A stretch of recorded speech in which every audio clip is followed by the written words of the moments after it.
नमस्कार, मैं दयाशंकर मिश्र। राजनीतिक पार्टियों का काम लोकतंत्र में उजाला पैदा करना है।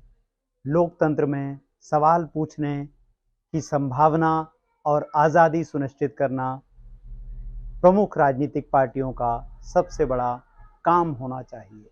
दुनिया भर में राजनीतिक पार्टियां यही करती हैं, वह नागरिकों के लिए स्पेस तैयार करने का काम करती हैं, जहां लोग खुलकर अपनी बात रखें, आलोचना करें। इसी को तो लोकतंत्र कहा जाता है। प्रजातंत्र और राजतंत्र में बुनियादी फर्क यही है। लेकिन अगर आप भारत को देखें तो ऐसा लगता है जैसे बीते 10 वर्षों में हमारी कुछ उल्टी गिनती शुरू हो गई है। आज के हमारे वीडियो का यही विषय है, क्या सचमुच ऐसा है? इसे हम 5 कसौटियों पर कसने की कोशिश करेंगे और आप अपनी राय ज़रूर हमें कमेंट बॉक्स में जाकर बताइएगा। अपनी सहमति असहमति दोनों हमें दर्ज कराइएगा, जो हमारे वीडियोस को बेहतर बनाने में मदद करेंगी। पहली बात, आपको आर के लक्ष्मण याद हैं? आर के लक्ष्मण भारत के सबसे बड़े कार्टूनिस्ट माने जाते हैं और उनकी टिप्पणियां, उनके कार्टून इस तरह से तीक्ष्ण होते थे, इस तरह उनमें व्यंग की धार होती थी कि वह सीधे जनता को प्रभावित करने की क्षमता रखते थे और राजनेताओं को उनके हमले झेलना, उनके कार्टून के बाण झेलना बड़ा भारी पड़ता था। सब पर उन्होंने कार्टून बनाए, नेहरू से लेकर, और फिर आप देखें कि उसके बाद जितने प्रधानमंत्री हुए, लेकिन किसी ने आर के लक्ष्मण को देशद्रोही नहीं कहा। किसी ने आर के लक्ष्मण के ऑफिस में, टाइम्स ऑफ इंडिया में उन्होंने लंबे वक्त तक नौकरी की, किसी ने उनसे कहा कि वह नौकरी छोड़ दें, किसी ने उनका इस्तीफा नहीं मांगा।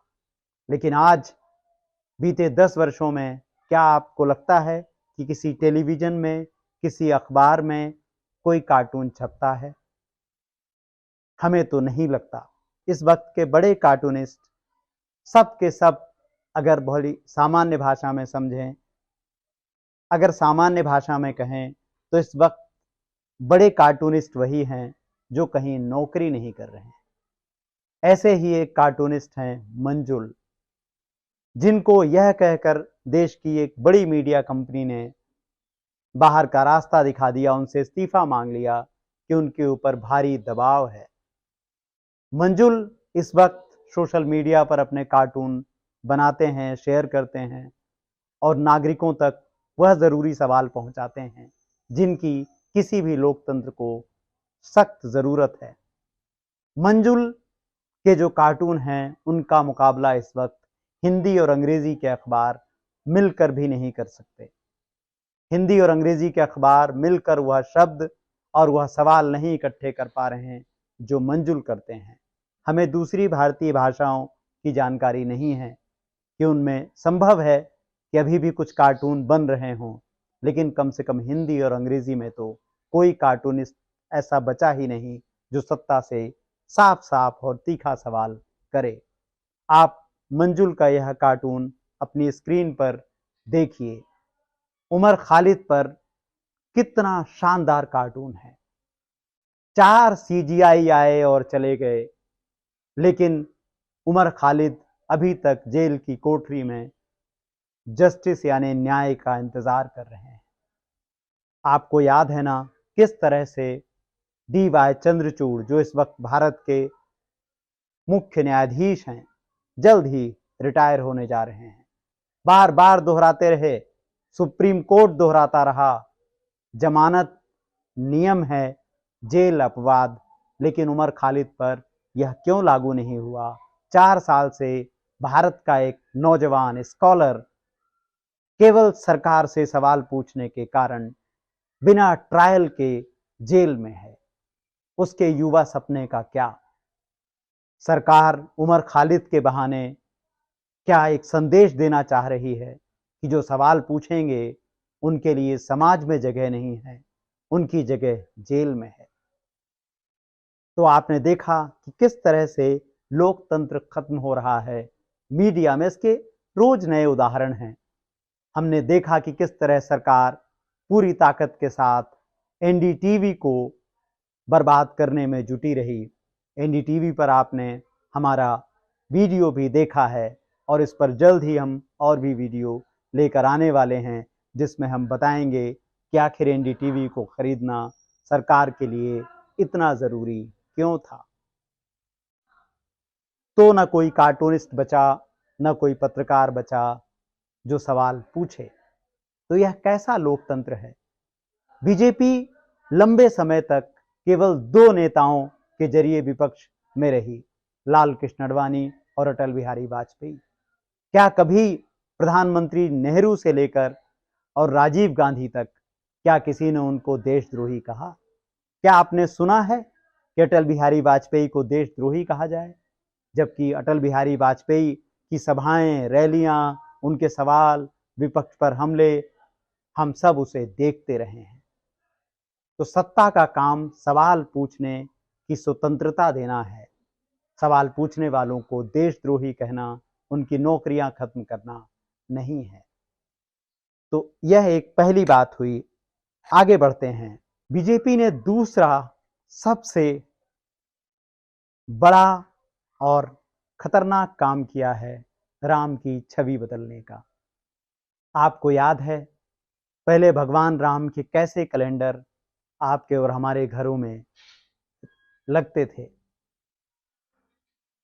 कैलेंडर ही आया करते थे अपने अपने ड्राइंग रूम से लेकर और बैठक कक्षों में, तमाम मध्यम वर्गीय से लेकर और तमाम घरों में वही कैलेंडर रहते थे। उन कैलेंडर में भगवान राम की छवि कैसी होती थी? शांत, सौम्य, प्रेमिल राम, संयमित राम, जिनको देखकर आप भीतर तक शीतलता महसूस करें। लेकिन अचानक हम देखते हैं कि विश्व हिंदू परिषद ने हमारे राम को एक क्रोधित राम में बदल दिया। रामचरितमानस में बताया गया है कि राम को केवल एक बार क्रोध आया, जब लंका जाने के लिए राम बार बार समुद्र से प्रार्थना करते हैं और रास्ता देने की बात करते हैं। तो जिन राम को केवल एक बार रामचरितमानस में क्रोध आया, बाकी उनका जीवन मर्यादा का जीवन है, मर्यादा पुरुषोत्तम राम, उनको विश्व हिंदू परिषद ने क्रोधित राम में बदल दिया। अब वही कैलेंडर, अब वही स्टिकर जगह जगह आपको नजर आते हैं। यह सब एक लंबी प्रक्रिया का हिस्सा है, जिसमें गुस्सा सामने आ रहा है, मर्यादा पीछे छूट रही है। क्या फर्क पड़ा इससे? क्या अंतर पड़ा इससे? इससे अंतर यह पड़ा कि गुस्सा हमारी रगों में तेजी से दौड़ने लगा। आप देखें, बीते तकरीबन 10-15 वर्षों में किस तरह से हमारे बीच में हिंसा बढ़ रही है। आपको ऐसा नहीं लगता कि जरा जरा सी बात पर हम उत्तेजित होने लगे? तो इस उत्तेजना का, राम की बदली हुई छवि का, और राम ही नहीं, हनुमान की बदली हुई छवि। आप देखिए गाड़ियों के पीछे किस तरह के स्टिकर हैं। 2019 के बाद से यह काम बहुत तेजी से हुआ है। बेंगलुरु के एक आर्टिस्ट ने हनुमान की एक छवि गढ़ी, कंप्यूटर जनित, जिसमें हनुमान को गुस्से में दिखाया गया। और धीरे धीरे हम देखते हैं कि महानगरों में और अब तो छोटे छोटे शहरों में हनुमान की वह क्रोधित स्टिकर गाड़ियों के पीछे लगे हुए हैं, जिन पर अब तो ब्राह्मण और हिंदू और जातियों के नाम लिखे जा रहे हैं उन स्टिकर के साथ में। तो इन स्टिकर्स का इतनी तेजी से बदलना, और फिर राह चलते छोटे छोटे मामूली विवादों पर, जिन पर पहले मुस्कुराते हुए हम आगे बढ़ जाते थे, शहरों में विवाद बढ़ते जाना और उसका हिंसा में बदल जाना बहुत सामान्य है। आप देखें, बड़े शहरों से रोज इस तरह की खबरें आ रही हैं कि कैसे मामूली विवाद पर हत्याएं हो रही हैं। कैसे जरा से विवाद होने पर हम सामने वाले की जाति देखने लगे हैं, जाति से आगे बढ़िए हम उसका मजहब देखते हैं। तो अगर दो गाड़ियों में कोई टक्कर हुई और दोनों ब्राह्मण हैं, दोनों ठाकुर हैं, तो हम देखते हैं कि शायद विवाद सुलझ जाए अगर दोनों की हैसियत में कोई बड़ा भारी फर्क नहीं है। लेकिन अगर दोनों का मजहब अलग अलग है तो विवाद होने की संभावना, आशंका कई गुना बढ़ जाती है। यह एक बदली हुई राजनीति का दूसरा सबसे खतरनाक काम है। हमारे लोकतंत्र को इससे खतरा है। समाज में जगह जगह नारेबाजी होने लगी है। आप देखें, अगर आप घर पर, आपके यहाँ पर कोई पूजा है तो ऐसा नहीं है कि पहले भी पूजा नहीं होती थी, अब भी पूजा होती है। आपके मोहल्ले में पहले भी अलग अलग लोग रहते होंगे, अब जरूर इसमें अंतर आया है, लेकिन अब भी लोग रह रहे हैं। तो अचानक ही, अनायास ही जय श्री राम का नारा बहुत तेजी से बढ़ गया है। राम राम पीछे छूट रहे हैं, जय सिया राम पीछे छूट गए हैं। ऐसा लगता है कि जैसे उत्तेजना भरने के लिए वातावरण में जय श्री राम का जय घोष जानबूझ करके लगातार शामिल किया जा रहा है। तो इस जय श्री राम के नारे का इस्तेमाल राम के मूल्यों के लिए नहीं किया जा रहा है।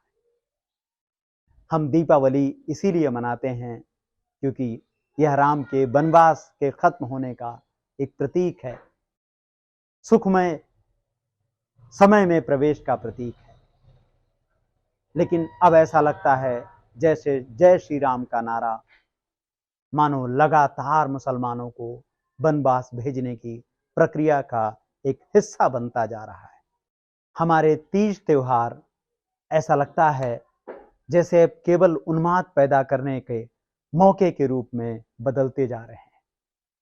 बीते कुछ वर्षों में रामनवमी एक ऐसे त्योहार के रूप में सामने आया है जहां पर आप देखें कि बिहार से लेकर और उत्तर प्रदेश के लखनऊ तक और लखनऊ से लेकर मध्य प्रदेश के मालवा तक और बंगाल के दूर दराज के गांवों तक हर जगह पर रामनवमी के जुलूस मस्जिदों के सामने से ही निकाले जाएंगे, डीजे बजाए जाएंगे और डीजे की ध्वनि ऐसी होती है कि हमने देखा कि कुछ समय पहले भोपाल में एक बच्चे को उसके कारण हार्ट अटैक आ गया। तो और ये डीजे कहाँ से गुजरते हैं? इन डीजे को कहीं जगह नहीं मिलती, ये मस्जिदों के पास से ही गुजरते हैं और अश्लील और गालियां देते हुए गुजरते हैं। क्या हमारे धार्मिक त्योहार हिंसा पैदा करने के काम ही आएंगे? रामनवमी कब से मनाई जा रही है और हमेशा से सद्भावना से मनाई जाती थी, लेकिन बीते कुछ वर्षों में रामनवमी जैसे उत्तेजना के रूप में बदली जा रही है। विश्व हिंदू परिषद ने उसे एक उत्तेजना का रूप दे दिया है। आपने देखा कुछ समय पहले किस तरह से उत्तर प्रदेश के बहराइच में एक जुलूस में इसी तरह से एक नौजवान रामगोपाल मिश्रा एक घर पर घुसकर दूसरे धर्म का झंडा उतारने की किस तरह से वो कोशिश कर रहा है, किस तरह से भीड़ उसे प्रोत्साहित कर रही है। अंत में हिंसा होती है और रामगोपाल मिश्रा मारा जाता है। यह हिंसा कौन भर रहा है? इस हिंसा पर कोई खेद नहीं जताया जाता है। उसकी मौत पर एक राजनीति रची जाती है और नफरत का खेल फिर से शुरू हो जाता है। हम देखते हैं कि किस तरह से ट्रेन में बैठे हुए यात्रियों का अचानक से टिफिन चेक करने का काम शुरू कर दिया जाता है। कौन यह इजाजत देता है कि एक बुजुर्ग का आप टिफिन खोलिए, उससे मारपीट करिए, उसे प्रताड़ित करिए? और जैसे ही उसका वीडियो वायरल होता है, दूसरी जगहों पर भी ऐसा होने की आशंका लगातार बढ़ती ही जाती है।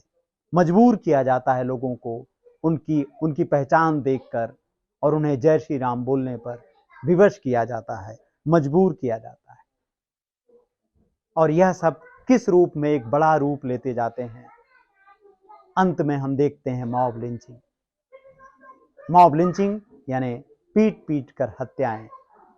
पूरे भारत में मॉब लिंचिंग की घटनाएं 2014 के बाद सबसे बड़ी विकराल एक बीमारी के रूप में हमारे सामने आई है।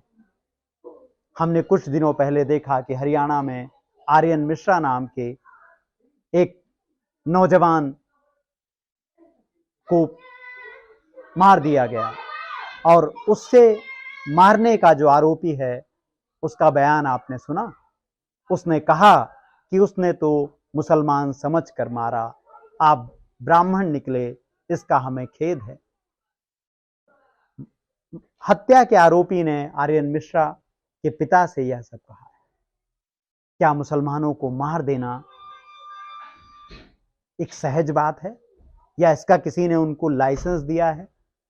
क्या भारत का संविधान सभी नागरिकों को बराबरी का दर्जा नहीं देता? फिर कैसे कोई व्यक्ति यह कहने की हिम्मत कर सकता है कि उसने यह समझकर मारा कि जिसे मारा जा रहा है वह मुसलमान है? आज के इस वीडियो में बस इतना ही। लोकतंत्र, संविधान और नागरिक चेतना से जुड़े हमारे वीडियोस देखने के लिए दयाशंकर मिश्रा ऑफिशियल को लाइक करें, सब्सक्राइब करें, और अगर संभव हो तो आर्थिक रूप से हमारा सहयोग करें, चैनल को ज्वाइन करें। हमें आपकी मदद की ज़रूरत है।